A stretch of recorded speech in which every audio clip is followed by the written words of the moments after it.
Hey guys, so I want to talk a bit about how to solve a Rubik's Cube for my non-physical task.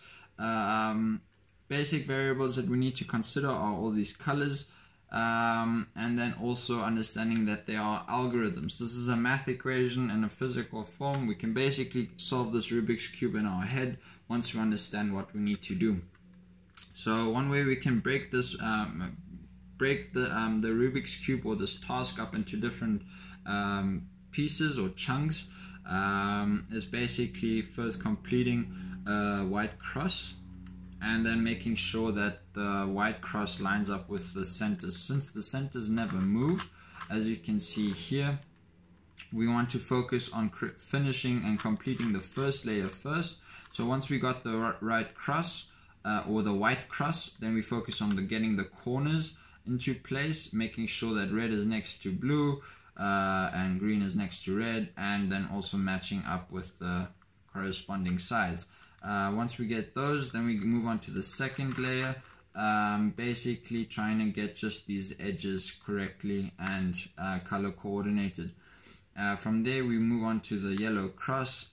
This one takes a bit more thinking and memorization, but basically all these algorithms stem from a basic left or right algorithm, and the right algorithm basically looks like this. The left one is just the opposite to this, but basically grabbing a side, this is my right side, turning it away from me, then turning the top side towards me, then the side one back towards me, and then the top one away from me. And if I complete this enough times, then I basically swap everything around and complete the picture.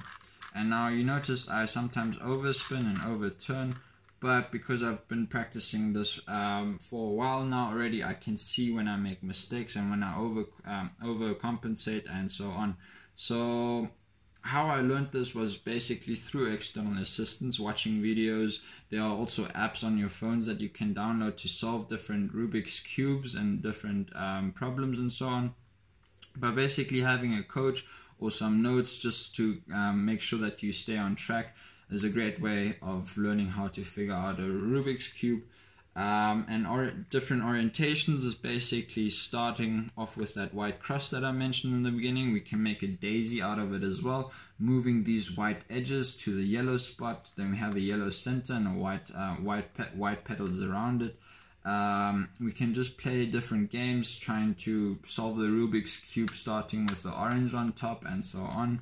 And yeah, the mechanical disadvantages would basically or probably be doing this blindfolded, doing this one-handed, giving the Rubik's Cube to someone else and instructing them how to do it, and then speed, which basically just trying to complete this problem as fast as possible and as efficiently and smooth as possible. See, sometimes the Rubik's Cube twists a bit, so kind of trying to get a nice smooth flow kind of helps you to get faster. So thank you very much for this video, and see you in the next one.